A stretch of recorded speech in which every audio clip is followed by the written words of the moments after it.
We're on to the cleaning portion of this restoration. We've taken off the brass hardware, we've given it its first conditioning, and now it's time to give it a wash. I have this black saddle soap.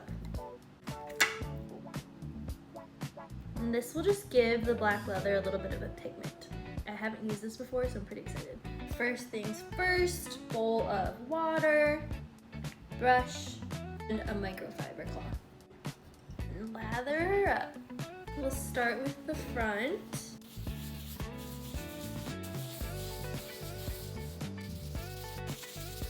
The edges where it looks like it needs some color. Just give it a wipe.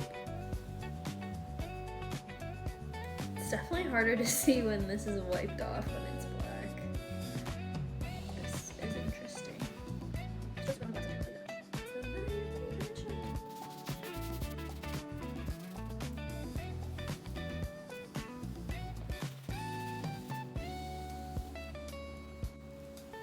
And this is what it looks like after. See it for the conditioning.